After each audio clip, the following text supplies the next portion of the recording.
오늘 본문의 제목은 정의를 베풀기 위해 오신 예수님입니다. 오늘 본문은 하나님께서 선택하신 종인 메시아 곧 예수님께서 이방의 정의를 베푸실 것을 말씀하고 있죠. 자, 1절에 보면은 나의 종, 내가 붙드는 나의 종, 내 마음에 기뻐하는 자 이렇게 말씀했고요. 곧 내가 택한 사람, 한 사람입니다. 한 사람, 다 다른 사람이 아니라, 그래서 내가 붙드는 나의 종이고 내 마음에 기뻐하는 자고 내가 택한 사람, 바로 그 사람이 누구냐? 예수 그리스도이라는 것을 말씀하고 있는 거예요. 그래서 이 본문은 작년 9월에 제가 이사야 49장 말씀을 설교했는데, 그 말씀이 이제 이사야서에 나오는 여호와의 종의 노래 첫 번째요. 두 번째가 이제 오늘 이사야 42장 제2의 여호와의 종의 노래. 그러니까 여호와의 종은 바로 메시아이신 예수님을 의미하고요. 그 메시아에 대한 예언의 말씀을 한 내용이라고 보면 됩니다. 그래서 하나님께서 인간의 몸으로 오신 분이 예수님이잖아요. 교리적으로 본다면 그래요. 그런데 인간적으로 본다면은 오늘 본문에서 말씀하신 것처럼 하나님께서 붙드시고 하나님의 종이고 하나님이 기뻐하시고 하나님이 택하신 분이 바로 예수님이다, 이것을 말씀하고 있고, 그래서 하나님께서 내가 나의 영을 그에게 주었은즉 하나님의 영, 성령을 부어주신다라고 말씀하고 있죠. 왜냐하면 예수님은 완전한 인간으로 오셨기 때문입니다. 그렇기 때문에 성령의 충만함이 있어야 됐고, 그래서 복음서에도 보면은요, 예수님께서 사역을 시작하시기 전에 성령 충만함을 먼저 받았어요. 성령 충만함을 받고, 그리고 성령에 이끌려서 40일 동안 금식도 하시고, 그리고 성령의 인도하심으로 시험을 받으시고, 성령의 능력으로 하나님의 말씀을 통해서 이 사탄 마귀의 시험을 이기신 사건이 기록되어 있죠. 그러면 하나님께서는 왜 예수님을 자신의 종으로 선택하셔서 하나님의 영을 예수님에게 부어주신다라고 말씀하고 있을까요? 그것은 바로 1절 후반절 말씀에 이렇게 나와 있죠. 바로 이방의 정의를 베풀리라. 이방의 정의를 베풀기 위해서 하나님께서 택하셔서 예수님을 보내서 하나님의 정의를 이 땅에 세우기 위한 것이라는 겁니다. 그래서 이방이라는 것은 열방을 의미합니다. 모든 이 세상의 나라들을 의미하고, 정의라는 것은 히브리어 사파트라는 단어로 기록이 되어 있는데요, 이 단어는 원래 뜻이 뭐냐? 재판하다라는 뜻이에요. 심판하다, 재판하다, 판단하다, 판결하다라는 뜻을 가지고 있어요. 그러니까 정의는 뭐냐? 재판을 통해서, 공정한 재판을 통해서 하나님께서 심판하시는 것, 이게 바로 정의라는 겁니다. 이 정의라는 단어 히브리어 샤파트는 구약에만 406번이나 이 단어가 사용이 되었고, 이 오늘 본문이 기록된 이사야서에도 40여 회나 기록이 되어 있습니다. 이는 바로 예수님께서 성령의 능력으로 온 세상을 심판하러 오신다라는 것을 말씀하고 있어요. 재림주로 오신 예수님은 심판주로 오신다, 재판관으로 오신다, 재판장으로 오신다라는 것을 말씀하고 있죠. 그러므로 진정한 정의는 사람의 권력이나 지위나 어떤 힘과 능력으로 하는 것이 아니라 바로 예수 그리스도를 통하여 하나님께서 공정하게 재판하는 상태, 그것이 바로 진정한 정의라는 것을 오늘 본문은 우리에게 분명히 말씀하고 있습니다. 장로님께서도 기도를 하셨지만 지금 우리나라는 그야말로 탄핵 정국이에요. 온 나라가 시끄럽습니다. 이것이 과연 정의일까? 오늘 말씀을 비춰보면 절대로 정의는 아닙니다. 왜냐하면 진정한 정의는 바로 예수님을 통해서 하나님께서 판단하는 것이기 때문입니다. 그래서 사람이 재판관이 아니라 예수님께서 재판장이 되시는 겁니다. 저는 지금 탄핵 정국을 주도하는 사람들에게 한 가지를 묻고 싶습니다. 과연 그들은 잘못한 것도 없고 정의로워서 다른 사람을 탄핵하고 비판하고 있습니까? 누가 잘했는지 잘못했는지를 따지자는 게 아니에요. 민주당이 잘했는지 국민의힘이 잘했는지 이걸 따지자는 것도 아니에요. 정치적인 성향은 개인적인 것이기 때문에 개인의 몫입니다. 누가 뭐라고 할 수가 없는 거죠. 제가 지금 말하고 있는 것은요, 오늘날 그 누가 다른 사람을 비판하고 탄핵하고 판단할 수 있는 자격이 있느냐 하는 겁니다. 있습니까? 아무도 없어요. 예수님도 가늠하다 붙잡혀온 여인에게 나도 너를 정죄하지 아니한다 그랬어요. 그래서 이 세상에서 진정한 정의는 뭐냐? 다시 오실 예수님께서 재판장이 되시는 그날에 진정한 정의가 이루어진다라는 거예요. 그래서 예수님은요, 남의 눈에 있는 작은 티를 빼려고 하는 사람에게 뭐라고 했습니까? 내 눈에 있는 덜보를 먼저 빼내고 남의 눈에 있는 티를 빼라고 했어요. 사도 바울도 로마서 14장에서 너는 어찌하여 내 형제를 비판하고 멸시하려고 하느냐? 우리가 다 하나님의 심판대 앞에 설 것이라고 경고했습니다. 이번 대림절에 특별히 오늘 말씀을 통해 이 땅의 정의를 베풀기 위해 오신 예수님을 온전히 붙들 수 있기를 바랍니다. 그래서 이 세상을 심판하실 분은 오직 예수 그리스도 한 분뿐임을 분명히 기억하시고, 예수님을 통한 진정한 하나님의 정의가 이 땅 위에 속히 이루어질 수 있기를 간절히 축원드립니다. 그러면 주의 종으로 오신 예수님께서는 어떻게 정의를 베푸신다라고 말씀하고 있습니까? 그 방법이 첫 번째, 자기 주장을 하지 않습니다. 자, 2절을 보시기 바랍니다. 2절을 보면은 이렇게 되어 있죠. 그는 외치지 아니하며 목소리를 높이지 아니하며 그 소리를 거리에 들리게 하지 아니하며. 아멘. 이 말씀 한마디로 말해서 예수님은 자기 주장하지 않는다라는 거예요. 자기 주장 내세우지 않는다라는 거예요. 아니, 정의를 베풀기 위해서 오셨으면은 자기 목소리를 높이고 자기 주장을 해야 되지 않았겠어요? 이 세상적인 방법이거든요. 그러나 예수님은 이런 세상적인 방법을 쓰지 않았어요. 우리가 세상 말로 목소리 큰 사람이 이긴다고 하지만 과연 그럴까요? 당장은 이길지 모르지만 결국에는 지는 경우가 더 많은 것을 우리가 보게 됩니다. 왜냐하면 목소리를 높이면 흥분할 수밖에 없기 때문에 제대로 된 판단을 할 수가 없거든요. 실수할 수밖에 없습니다. 예수님께서도 실제로 사역을 하실 때요, 성전에서 장사하는 자들에게 분노해서 목소리를 높인 것 외에는 절대로 목소리를 높이지 않았습니다. 하물며 군병들에게 잡혀서 대제사장과 빌라도 앞에 신문을 받을 때도 예수님은 목소리를 높이지 않았습니다. 자기 주장을 하지 않았습니다. 오히려 침묵했죠. 그래서 이사야 53장 7절은 이렇게 말씀하고 있습니다. 우리 다 함께 한번 읽어볼까요? 그가 곤욕을 당하여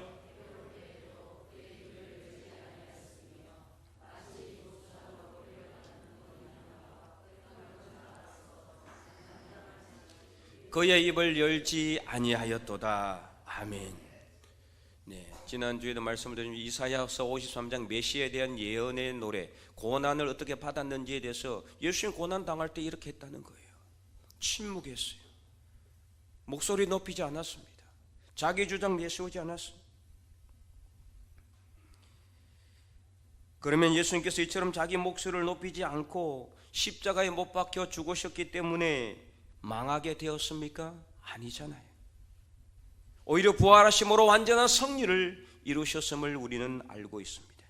그러므로 오늘 우리도 무조건 내 목소리를 높이는 것이 아니라, 그것이 이기는 길이 아니라는 것을 우리가 깨닫고 예수님을 따라서 목소리를 높이기보다는 내 목소리를 낮춤으로 내 안에서 하나님의 소리가 더 크게 들려오는 그런 삶을 살아갈 수 있기를 간절히 소망합니다. 내 목소리를 낮추면은 내 안에서 하나님의 소리가 더 크게 들리는 거예요. 내 목소리를 높이면은 그만큼 하나님의 소리는 줄어들 수밖에 없어요. 예수님처럼, 자기 주장을 하지 않으신 예수님처럼, 자기 목소리를 높이지 않는 예수님처럼 우리도 내 목소리를 높이는 것이 아니라 내 안에서 하나님의 말씀의 소리, 예수 그리스도의 부활의 소리가 더 높이 울려 퍼져서 우리 주변에 있는 모든 사람들이 예수 그리스도를 믿고, 그래서 하나님의 진정한 정의가 오늘 이 나라 위에, 여러분의 가정과 직장 위에, 모든 삶의 자리 위에 이루어질 수 있기를 간절히 축원드립니다. 두 번째는 소망의 불을 끄지 않습니다. 자, 3절을 보시기 바랍니다.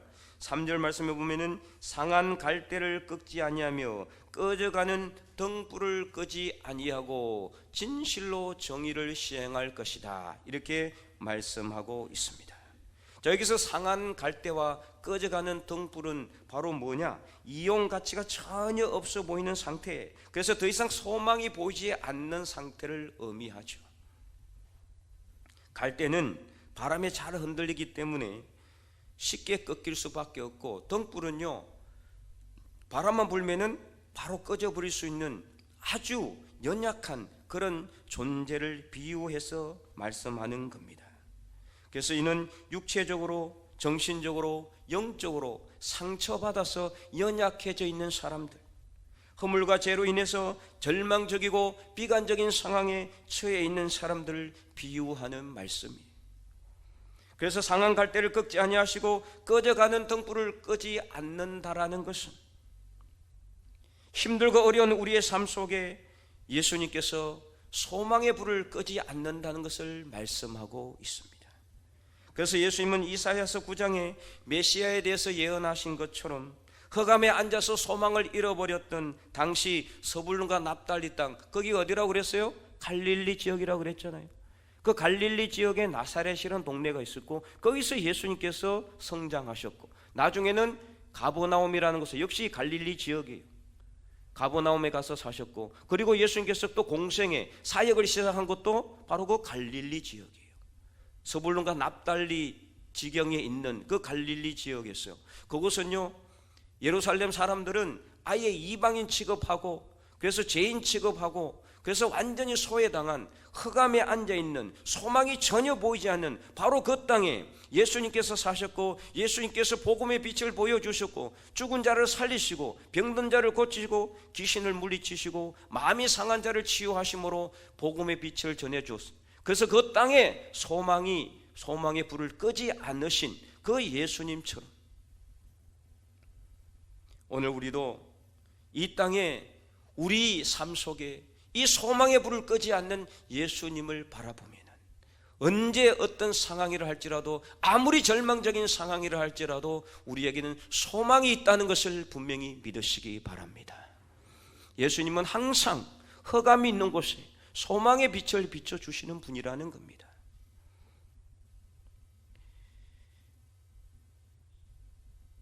오늘 우리 장로님께서도 기도하셨지만 정말 우리나라가 왜 이 지경까지 왔는지 너무나 안타깝고 어려운 절망적인 상황 같아 보입니다. 하지만 오늘 말씀처럼 이 땅에 정의를 베풀기 위해 오신 예수님께서는 이러한 절망적인 상황 속에서도 소망의 불을 끄지 않는다는 것을 분명히 믿으시기 바랍니다. 그래서 4절에도 보니까 그는 쉬하지 아니하며 낙담하지 않는다라고 말씀하고 있어요. 어떤 상황 가운데서도 절대로 낙심하지 않는다, 낙담하지 않는다, 절망하지 않는다라는 것. 그러므로 사랑하는 성도 여러분, 상한 갈대와 꺼져가는 등불 같은 현재 정말 우리나라 또 절망적인 상황 속에서도 우리가 예수 그리스도 안에 있으면은 예수께서는 절대로 상한 갈대를 꺾지 아니하시고 꺼져가는 등불을 끄지 않으신다는 사실을 기억하셔서 소망의 예수님을 굳게 붙들 수 있기를 간절히 소망합니다. 우리가 예수 그리스도 안에 있으면은, 예수님을 바라보고 소망을 우리가 붙잡고 있으면은 하나님께서는 절대로 이 나라와 민족을 결코 그대로 내버려 두지는 않을 것입니다. 뿐만 아니라 여러분의 가정과 직장과 혹시라도 삶의 자리 위에도 절망적인 상황이 있을지라도 절대로 낭망하거나 절망하거나 낙심하지 마시기 바랍니다. 소망의 예수님을 굳게 붙들 수 있기를 바랍니다. 그래서 상한 갈대를 꺾지 아니하시고 꺼져가는 등불을 끄지 아니하시는 예수 그리스도를 굳게 붙들어서 그 예수님 안에서 이 모든 것들이 온전히 정상화되고 회복되고 치료되는 역사가 일어날 수 있기를 간절히 축원드립니다. 세 번째는 절대로 패배하지 않습니다. 자, 4절을 보시기 바랍니다. 그는 쇠하지 아니하며 낙담하지 아니하고, 우리 함께 읽어볼까요?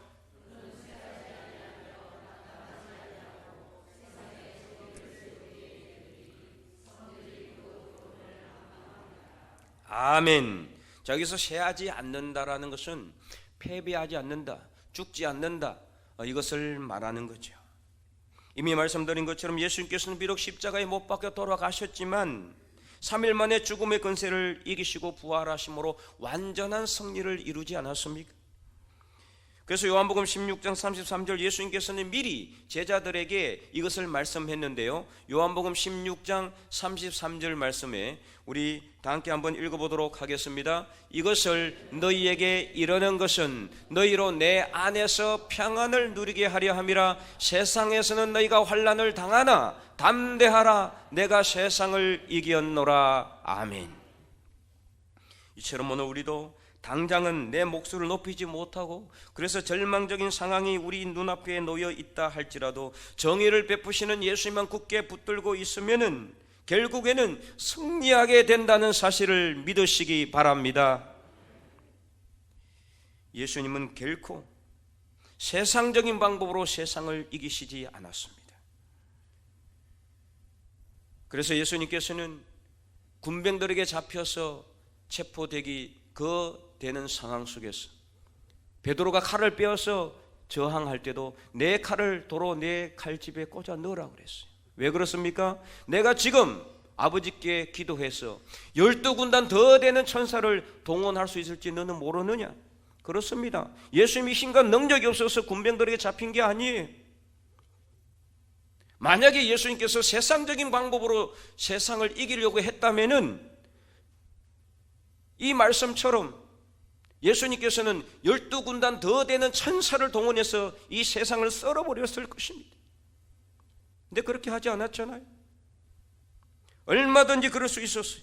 그러나 예수님은 철저히 하나님의 말씀에 순종하여 십자가에 못 박히는 죽음의 길을 선택하신 것입니다. 이것이 바로 예수님의 방법이고 하나님의 방법이에요. 세상 사람들은 내 힘과 능력으로, 내가 가지고 있는 한 줌도 되지 않는 권력으로 다른 사람을 이기려고 하고 자기가 높아지려고 하고 세상을 지배하려고 하잖아요. 그런데 어떻습니까? 이 세상 권력 영원한 것이 있습니까? 절대로 없습니다. 아무리 높은 권력이라 할지라도요, 절대로 영원히 가지 않습니다. 로마를 보십시오. 그 어마어마한 권력이 하루아침에 순식간에 다 무너졌지 않습니까?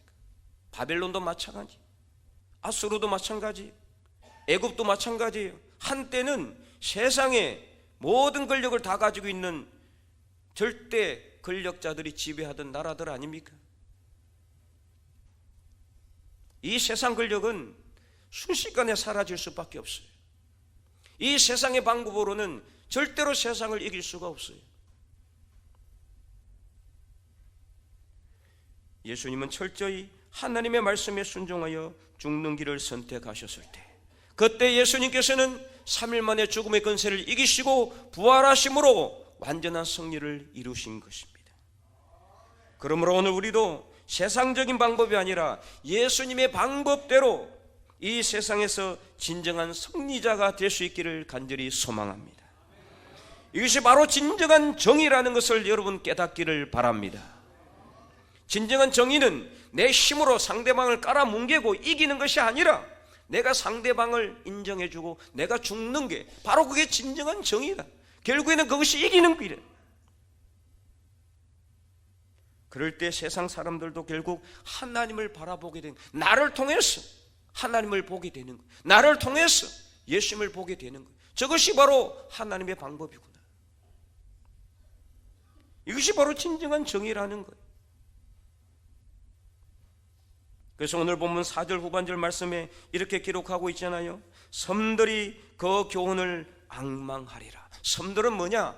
이 세상 다른 사람들을, 나라들을 의미해요. 예수 믿지 않는 사람들이 하나님의 교훈, 하나님의 교훈이 뭡니까? 하나님의 말씀, 예수님의 말씀을 의미해요. 곧 세상 사람들이, 안 믿는 사람들이 우리를 통해서 하나님을 바라보고 하나님을 믿고 예수님을 의지하게 되고 예수님을 바라본다라는 말씀이에요. 이것이 진정한 섭리다. 나의 삶을 통해서, 나의 헌신적인 삶을 통해서, 나의 희생적인 삶을 통해서, 내가 죽음으로 인해서, 내가 나를 낮춤으로 인해서, 내 목소리를 내가 낮춤으로 인해서 당장은 내가 질 수도 있고, 당장은 내가 패배할 수도 있고, 당장은 내가 손해볼 수도 있을지 모르지만 결국에는 나를 통해서 세상 사람들이 하나님을 바라본다면 이것이 진정한 정의가 아니고 무엇이겠습니까? 이것이 바로 진정한 승리라는 것을 여러분 믿으시기 바랍니다.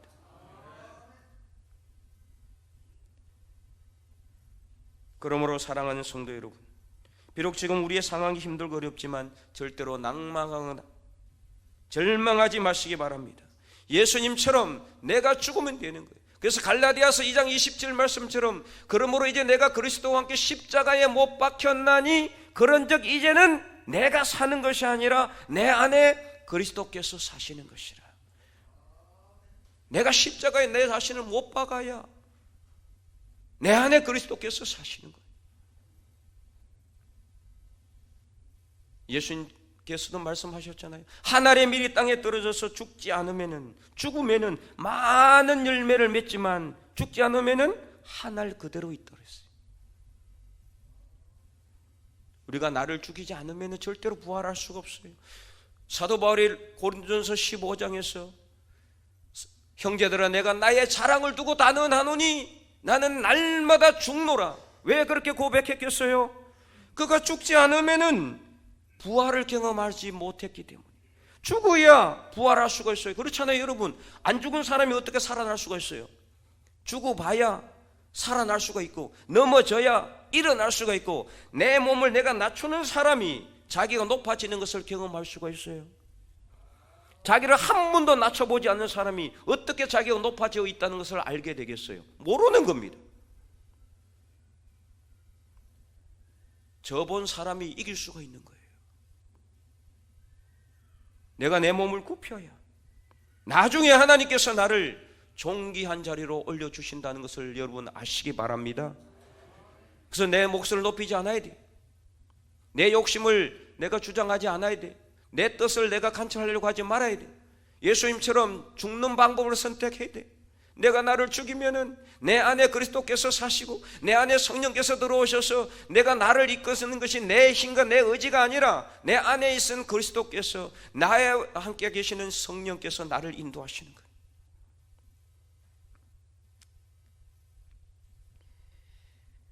그래서 예수님처럼 내가 죽으면은 내 안에서 예수 그리스도께서 살아나시고, 내가 내 목소리를 낮추면은 내 안에서 예수님의 부활의 소리, 하나님의 영광의 소리가 더 크게 울려 퍼진다는 사실을 여러분 믿으시기 바랍니다. 그리하여 이 나라 대한민국 그리고 우리의 모든 가정과 삶의 자리 위에 예수님께서 베푸시는 진정한 정의가 굳건하게 세워지는 이 나라 대한민국, 여러분의 가정과 모든 직장 삶의 자리가 될 수 있기를 주님의 이름으로 간절히 축원드립니다.